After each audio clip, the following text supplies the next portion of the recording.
1절에서 15절 말씀입니다. 출애굽기 2장 11절에서 15절 말씀을 교독하도록 하겠습니다.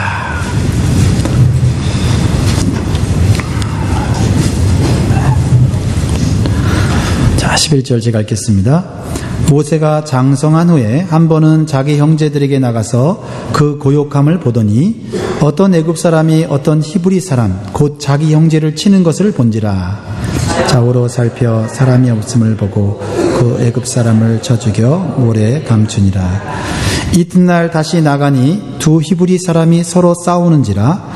그 그른 자에게 이르되 내가 어찌하여 동포를 치느냐 하매 그가 가로되 누가 너로 우리의 주제와 제법관을 삼았느냐. 내가 애굽 사람을 죽임같이 나도 죽이려느냐. 모세가 두려워하여 가로되 일이 탈로 되었도다. 같이 읽겠습니다. 바로가 이 일을 듣고 모세를 죽이고자 하여 찾은지라. 모세가 바로의 낯을 피하여 미디안 땅에 머물며 하루는 우물 곁에 앉았더라. 아멘. 오늘 영광교회 예배 오신 여러분들 잘 오셨습니다. 환영하고 축복합니다. 우리 지난 땡스기빙 연휴를 어떻게 보내셨나요? 네, 다들 잘 보내신 줄 믿고 감사를 드리고 하나님께 영광을 돌립니다. 우리 지난주 설교를 마음에 품고 하나님께 드림과 이웃의 나눔을 실천한 줄 믿습니다. 우리 서로 축복하는 시간 갖겠습니다. 잘 오셨습니다. 하나님이 영원히 당신과 함께 계십니다. 우리 축복하겠습니다.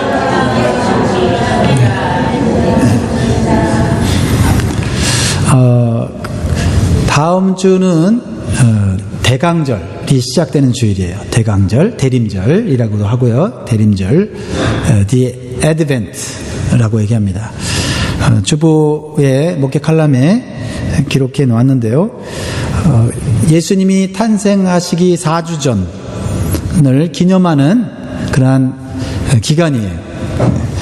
예수님이 이 땅에 오신 목적을 묵상하고 예수님께서 우리를 구원하시기 위해서 이 땅에 오신 그 은혜와 사랑을 우리가 묵상하면서 또 이웃들에게 복음을 전하고 또 소외된 이웃들, 어려운 이웃들에게 예수 그리스도의 사랑을 실천하는 그런 주간입니다. 기억하시고 우리 12월 1일부터 우리의 마음과 우리의 생각과 우리의 계획을 잘 세워서 이번 대강절을 은혜로운 시간으로 만들면 좋겠습니다. 우리가 지금 출애굽기를 계속해서 공부하고 있는데요. 출애굽기는 하나님의 백성인 이스라엘 백성들을 가나안 땅으로 인도하는 하나님의 구원 역사를 보여주고 있습니다. 즉 이것은 죄인인 우리 인간을 예수 그리스도를 통해서 천국으로 인도하시는 하나님의 구속 사역을 우리에게 보여주는 책입니다. 우리가 출애굽기 2장을 우리가 살펴보았는데요. 모세의 불행한 탄생과 기적적인 구원. 그렇죠? 기억나시죠? 네, 물에서 구원받은 이 모세의 기적을 우리는 기억을 합니다. 모세의 이름의 뜻도 물에서 건짐받았다라는 뜻입니다. 그리고 모세의 미래의 사명은 무엇입니까? 네, 또 노예로 고통받는 이스라엘 백성들을 구원하는 지도자의 사명을 감당하게 되는 것이죠. 모세는 기적적으로 물에서 구원을 받아서 애굽 왕궁에 입양되어서 왕자로서 자라는 모습을 보여주고 있습니다. 오늘 본문은 애굽의 왕자가 된 모세의 인생에 또 다른 변화가 일어나게 된 계기를 보여주고 있어요. 화려한 왕자로서 왕궁에서 40년, 그리고 초라한 목자로서의 다른 40년으로 넘어가는 중간에 일어난 사건을 보여주고 있는 거예요. 이렇게 시작합니다. 11절에 모세가 장성한 후에라는 말로 시작해요. 장성한 후에라는 말로. 오늘은 까달이라는 말인데요. 모세가 성숙한 어른이 되었음을 보여주는 문구예요. 이때 모세의 나이가 몇 세였을까요? 40세입니다. 모세는 나이가 40세가 되었을 때 지식적으로 훌륭한 사람이 되고요. 인격적으로 성숙한 사람이 되고요. 사회적으로는 존중받을 위치에 있는 지도자가 된 것을 보여주게 됩니다. 보통 우리가 말하죠. 40세가 되면 그 사람의 뭐를 책임져야 된다고요? 얼굴에 책임져야 한다, 그런 얘기를 하잖아요. 모세는 모세의 인생을 책임질 만한 그런 성숙한 그런 모습을 갖추었어요. 그 나이에 걸맞는 성숙한 사람이 된다고 하는 것은 참으로 아름다운 일입니다. 여러분, 성숙과 미성숙의 차이를 아세요? 성숙과 미성숙의 차이가 뭡니까? 중심의 차이예요. 중심. 누구 중심이냐라는 거예요. 내 중심이냐 아니면 타인 중심이냐에 따라서 성숙과 미성숙의 차이가 나타나죠. 예를 들어서 어머니의 사랑을 받으며 자라난 두 아들이 있었어요. 하나는 7살이고 하나는 5살이에요. 엄마의 생일날이 다가오자 그동안 모아왔던 저금통을 과감하게 깨뜨렸어요. 그리고 어머니의 생일 선물을 사주겠다고 난리 법석을 떱니다. 그리고 모아뒀던 돈을 아낌없이 들고 나가서 백화점에 가서 엄마의 생일 선물을 삽니다. 엄마는 두 아들이 어떻게 하는가 지켜보면서 기다립니다. 근데 첫째 아이는 어머니께 드릴 선물로 립스틱을 사들고 왔습니다. 어머니가 아침마다 거울을 보면서 바르는 것을 보았기 때문이에요. 근데 둘째 아이는 뭘 사갖고 왔는지 아십니까? 장난감을 사갖고 왔습니다. 자기가 좋아하는 것이니까 엄마도 좋아할 것이라고 생각해서 장난감을 사왔어요. 이것이 성숙과 미성숙의 차이입니다. 첫째 아들은 어머니가 좋아하는 것을 찾았습니다. 어머니 중심의 생각을 한 것입니다. 다른 사람의 입장에서 생각을 한 것이에요. 성숙한 아이입니다. 그러나 둘째 아이는 자기가 좋아하는 것을 골랐습니다. 그것을 어머니가 좋아할 것이라고 착각을 했습니다. 자기 중심의 생각을 한 것입니다. 내 입장에서만 생각을 하는 것입니다. 미성숙입니다. 사랑하는 성도 여러분, 우리의 신앙도 성숙한 신앙과 미성숙한 신앙이 있습니다. 우리가 신앙생활 할 때 그냥 열심히 신앙생활하는 것이 아니라 신앙생활의 목표로 성숙을 가져야 될 줄 믿습니다. 오래 믿었어도 미성숙한 신앙이 될 수 있고요, 짧게 믿었어도 성숙한 신앙이 될 수가 있습니다. 누구나 신앙의 출발은 내 필요에서 시작이 됩니다. 내 중심에서 시작합니다. 그러나 하나님의 은혜와 말씀을 깊이 깨닫게 되면 내 중심의 신앙이 하나님의 중심의 신앙으로 변화되기 시작합니다. 이것이 영적 성장이고 성숙인 것입니다. 하나님은 우리가 계속해서 성장하고 성숙한 그리스도인이 되기를 원하십니다. 여러분, 성숙한 삶을 살 때 행복한 관계가 만들어집니다.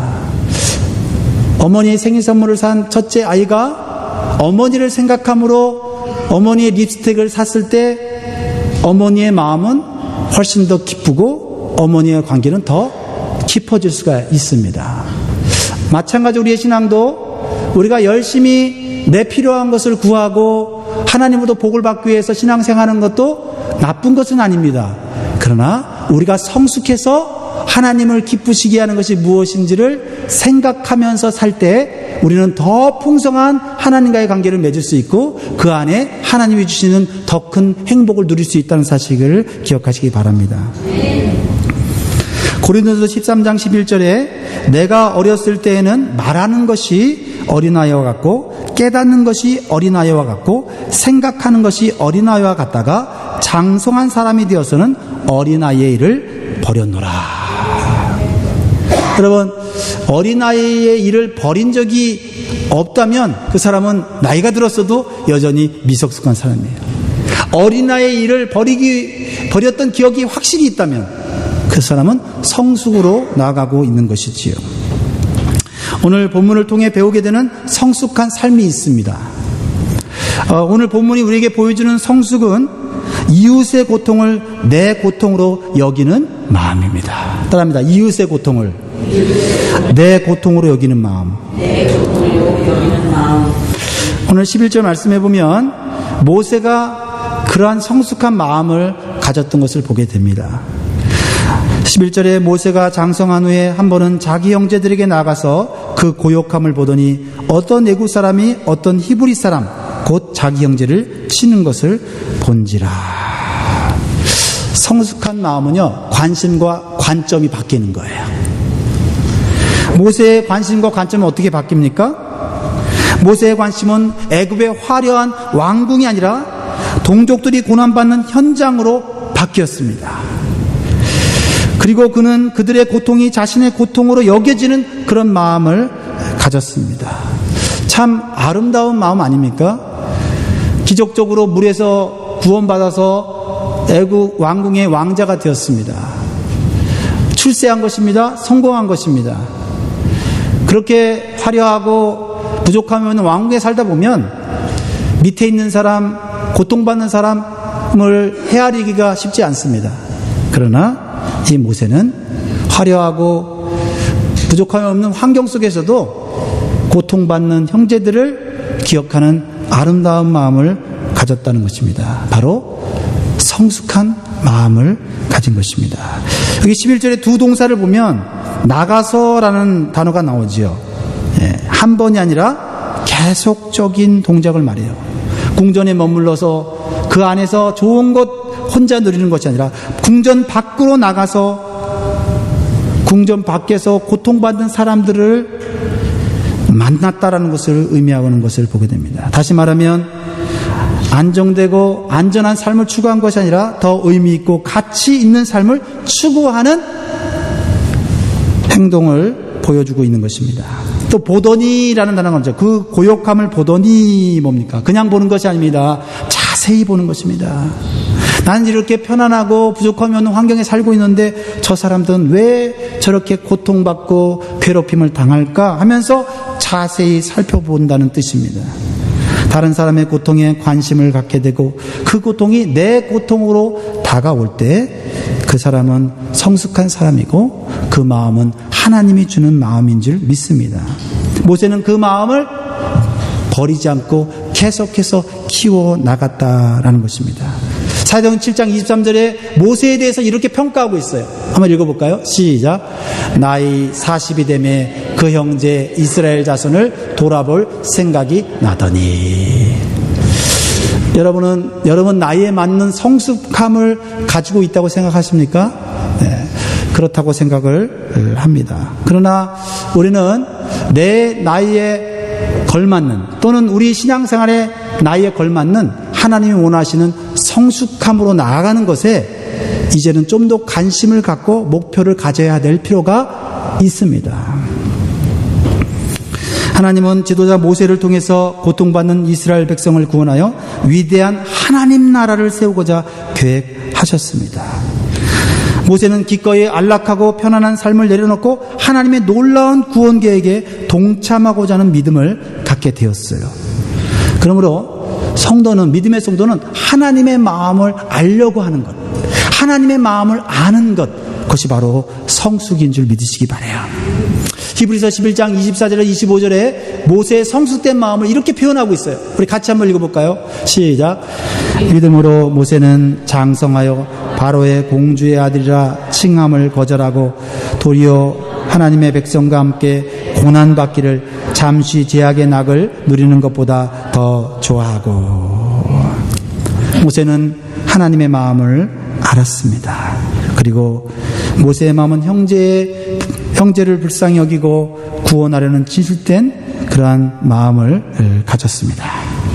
사랑하는 성도 여러분, 성도는 하나님의 마음을 알고자 하는 노력을 해야 되는 존재인 줄 믿으시기 바라요.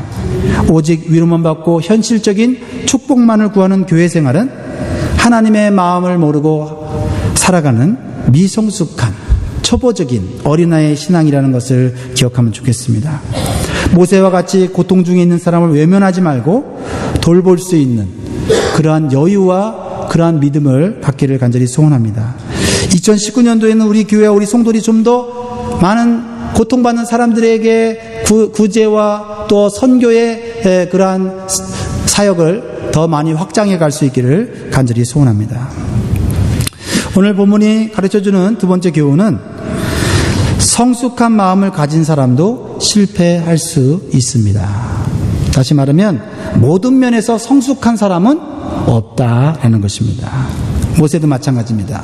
모세는 성숙한 마음을 가졌지만은 성숙한 행동을 하지 못하고 실패하고 맙니다. 성숙한 마음을 가졌다고 해서 항상 성숙한 선택과 성숙한 행동을 하는 것은 아니라는 것이지요.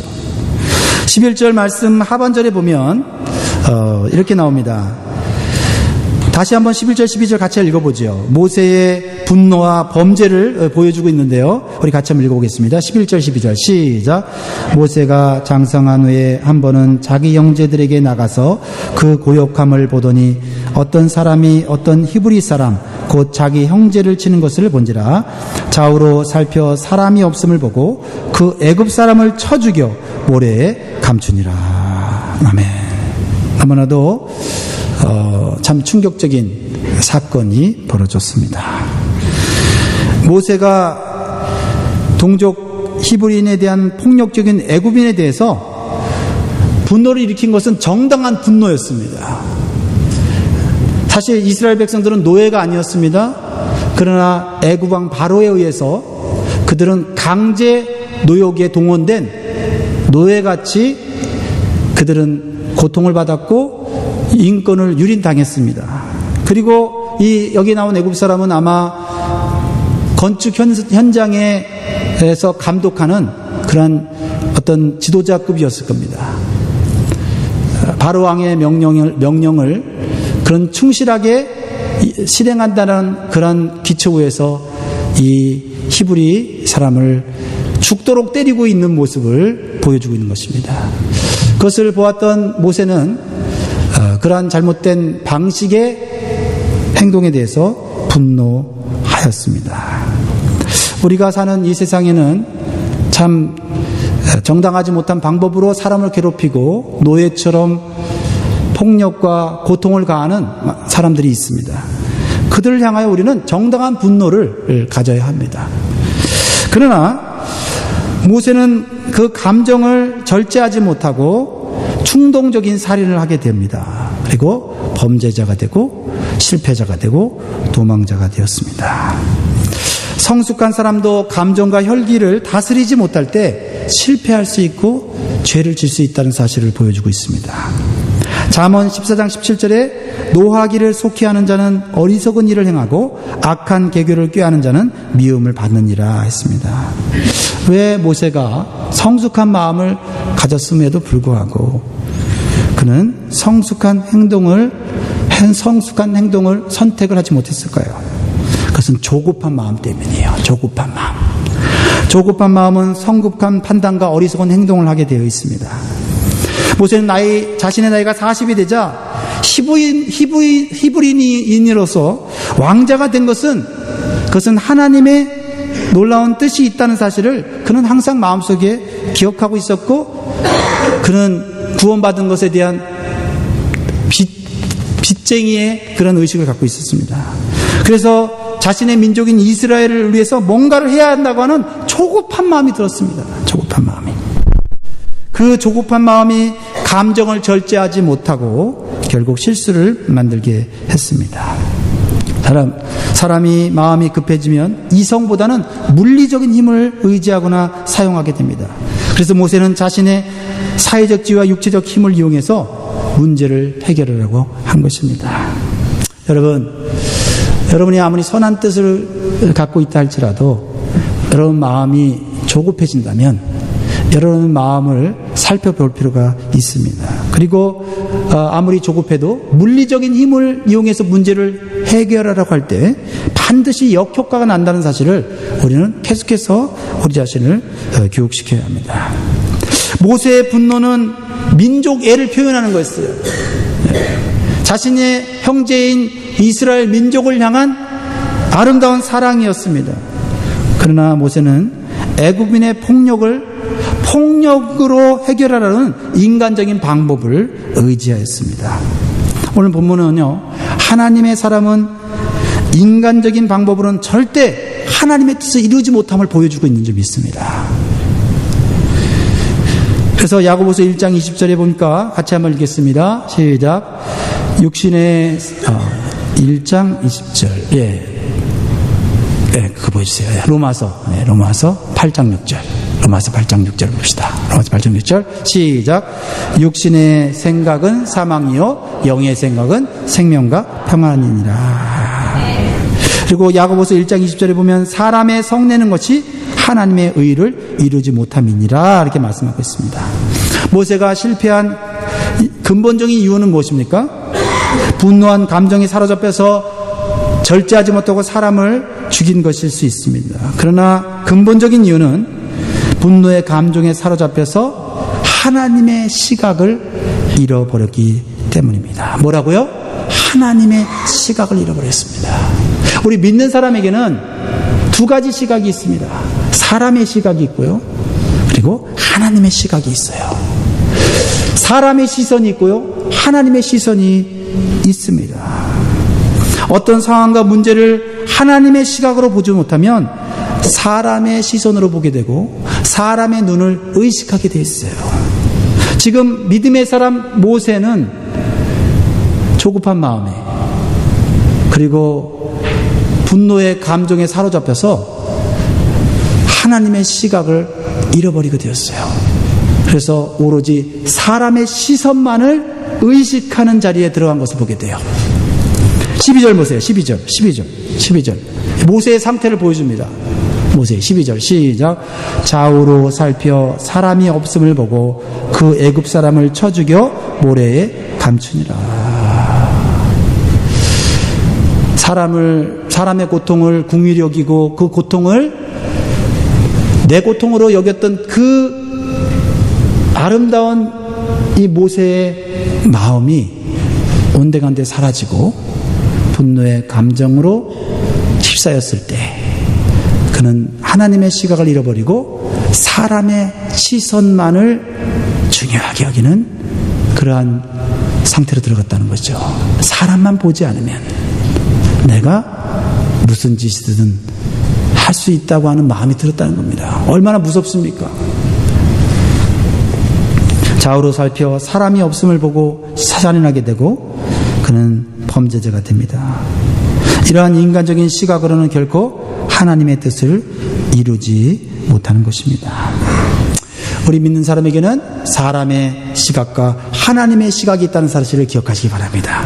그러나 사랑의 시각보다 더 중요한 것은 바로 하나님의 시각이라고 하는 것입니다. 사람이 보지 않아도 하나님이 불꽃 같은 눈으로 우리를 지켜보고 계시다는 사실을 기억할 때 우리는 하나님의 뜻을 이루고 죄를 짓지 않게 살아가게 됩니다. 그래서 잠언 15장 3절에 여호와의 눈은 어디서든지 악인과 선인을 감찰하시느니라 말씀하셨습니다.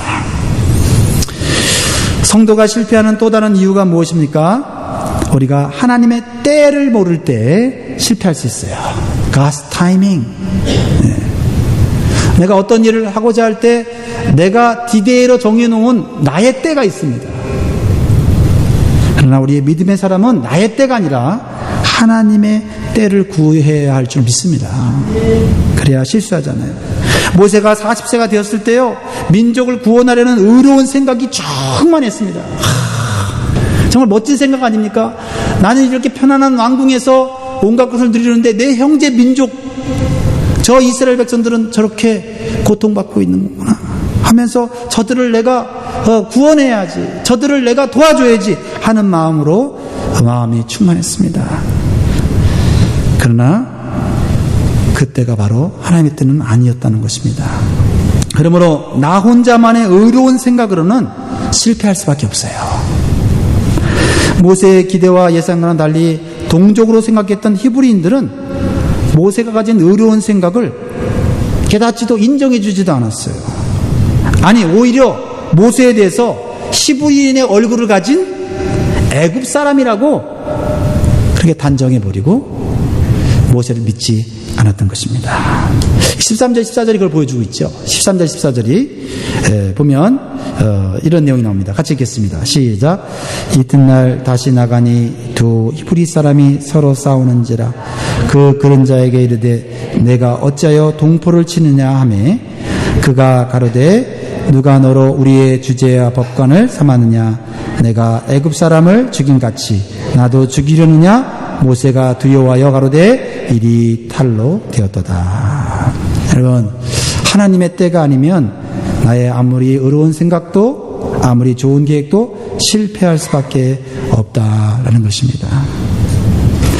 왜 실패하게 됩니까? 모세는 의롭고 사랑하는 마음을 가졌지만 하나님의 뜻을 구하는 기도가 없었습니다. 하나님이 주신 마음도 있었고 이웃을 긍휼히 여기는 마음도 있었는데 하나님의 뜻을 구하는 기도가 없어요. 그런데 이 사건 이후에 모세의 인생에 놀라운 변화가 일어났을 때 보면 모세는 항상 하나님께 묻더라가 모세의 대표적인 신앙의 모습이에요. 항상 하나님께 묻더라. 우리가 알고 있지만, 그것이 하나님의 선한 뜻임을 알고 있지만, 그것이 하나님의 선한 계획을 알고 있지만 하나님의 때를 구하기 위한 겸손하고 간절한 기도가 필요하다는 것입니다. 하나님께서 우리의 삶에 놀라운 계획을 시행하실 때 우리의 감동을 주세요. 열정을 주세요. 도전할 마음을 주세요.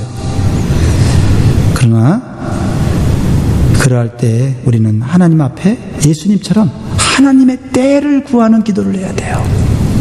예수님은요, 이 땅에 오셔서 수많은 하나님의 그러한 뜻과 계획을 이루시고 하나님께 영광 돌리는 삶을 살았습니다. 그런데 예수님은요, 아침 저녁으로 새벽에 하루를 시작하기 전에 하나님의 뜻과 때를 구했습니다. 저녁에 모든 사역이 마치고 나면 또한 하나님의 뜻과 때를 구하는 기도를 했어요. 그래서 예수님은 감정에 치우치지 않았어요. 예수님은 충동적으로 선택하거나 행동한 적이 없습니다. 왜냐하면 하나님의 정확한 때에 예수님은 순종했기 때문에 예수님은 우리를 위한 놀라운 아름다운 구원을 완성시켜 주신 줄 믿습니다. 특별히 예수님은 십자가를 앞에 두고 감정이 흔들렸어요. 그렇죠? 하나님, 이 십자가 안 지면 안 돼요? 감정이 흔들렸습니다. 그랬을 때도 예수님은 심한 통곡과 눈물로 하나님의 때를 구했다는 거죠. 하나님. 그래서 히브리서 5장 7절에 예수님의 그 간절한 기도를 이렇게 표현하고 있어요. 이러한 기도가 우리의 삶 가운데도 있어야 될 줄 믿습니다. 5장 7절 시작.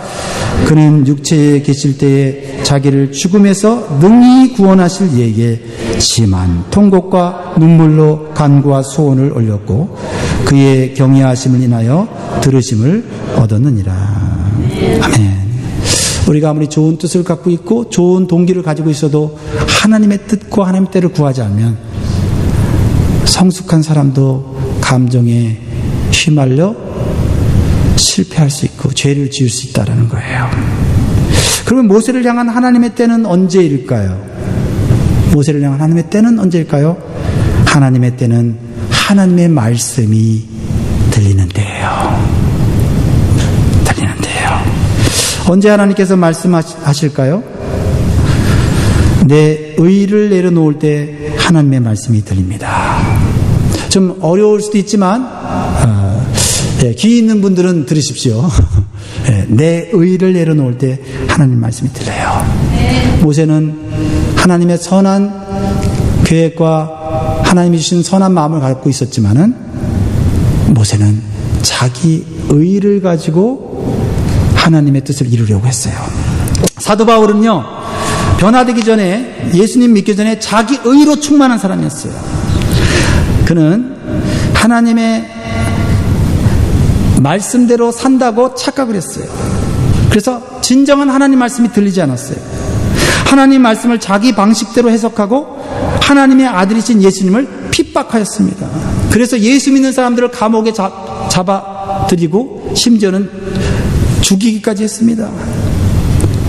그것이 하나님을 기쁘시게 하는 일이라고 그는 믿었고 그것이 의로운 행동이라고 그는 생각했습니다. 그러나 사도 바울이 자신의 의가 끼어졌을 때 하나님의 음성을 올바로 들을 수 있었고 하나님의 말씀을 올바로 해석할 수 있었고 겸손한 자가 되어서 하나님의 복음을 전 세계로 나아가 하나님의 교회를 세우고 하나님의 위대한 선교를 딴 것까지 감당할 수 있게 된 것입니다. 모세도 아름다운 인격과 마음을 가졌지만 자기 의로움에 사로잡혀 있었어요. 그래서 자기 방식으로 그 의를 이루려고 하다가 실패하고 범죄하고 말았습니다. 이 세상에 참 의로운 사람들이 있습니다. 선한 사람들이 있습니다. 그러나 그들이 선택한 방법은 결국 하나님의 방식이 아닌 경우가 종종 드러날 때가 많이 있습니다. 하나님의 때는요, 옛사람의 옷을 벗고 새사람의 옷을 입을 때입니다. 죄성의 옛사람의 옷을 벗고 거룩한 새사람의 옷을 입을 때 하나님의 때를 발견할 수 있습니다. 동족인 히브리인들이 자신의 편에 서 있는 모세를 인정하지 않았어요. 모세는요, 왕궁이 있었지만은 그 마음은 고통받는 이스라엘 백성들에게 있었어요. 참 귀한 마음 아닙니까? 그런데 동족인 히브리인들이 인정하지 않았어요. 그 이유가 뭔지 아십니까? 여전히 애굽 왕자의 옷을 입고 있었기 때문이에요. 애굽 왕자의 옷을 입고서 재판장의 역할을 하려고 했기 때문입니다. 애굽 왕자의 옷은 무엇을 의미합니까? 애굽의 문화와 생활 방식을 의미하는 것입니다. 세상의 문화와 세상의 삶의 방식이죠. 그러나 모세가 화려한 왕자의 옷을 벗어 던지고 겸손하고 초라한 목자의 옷을 입고 양을 칠 때, 그때 하나님의 음성이 들렸습니다. 그리고 정확한 하나님의 때에 이스라엘 백성들을 구원하는 사명을 감당하는 지도자가 된 줄 믿으시기 바라요. 우리도 여전히 세상의 옷을 입고 살면서 누가 옳고 누가 그르다는 판단을 하는 재판장이 될 때가 있습니다.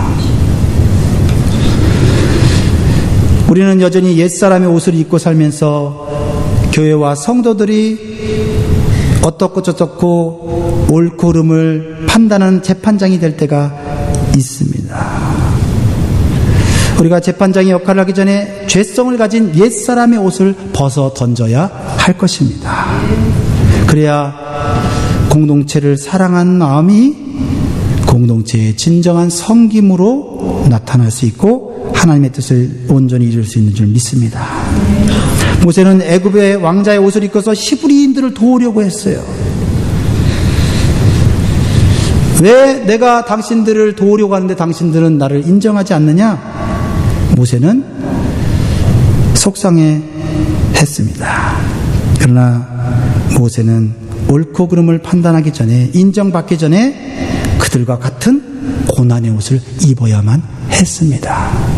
한 발짝 물러나서 고통 현장에 있지 않으면서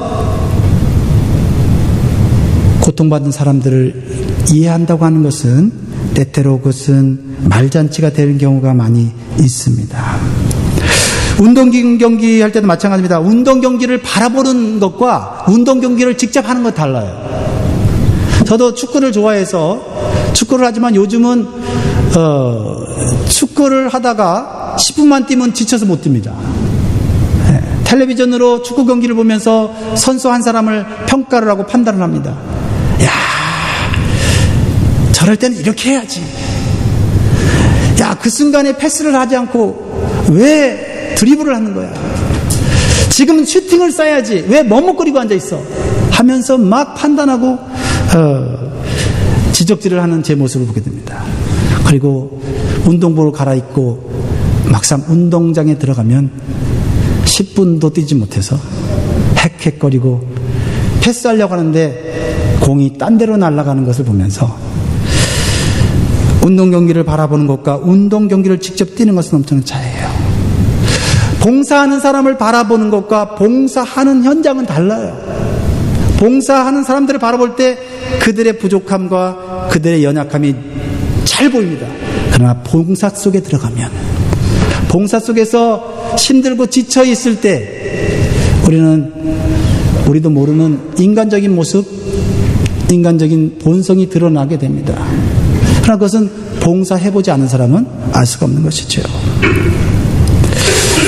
모세는 애굽 왕자의 편안한 옷을 입고 허름한 옷을 입고 고통받는 히브리인들을 도와주려고 하는 재판장의 역할을 했다는 것이죠. 우리는 재판장이 되기 전에 우리는 낮고 낮은 삶의 현장 속으로 들어갈 필요가 있습니다. 사랑하는 성도 여러분, 우리가 하나님의 교회를 아름답게 세우기 위해서는 먼저 죄성을 가진 옛사람의 옷을 벗어버리는 영적 훈련부터 받아야 합니다. 그래야 하나님의 때를 아는 지혜를 얻게 되고 하나님의 뜻을 이루게 되는 것이죠. 올해 표어가 옛사람을 벗어버리고 새 사람을 입으라입니다. 저는 1년 동안 이 말씀을 계속해서 묵상하면서 하나님의 말씀을 전하려고 애를 썼습니다. 오늘 에베소 4장 22절로 24절 말씀을 같이 읽으면서 하나님께서 우리에게 원하시는 성숙의 그림은 바로 죄성을 가진 우리 옛사람의 옷을 벗어던지는데 더 많은 시간을 보여야 된다는 거예요. 네.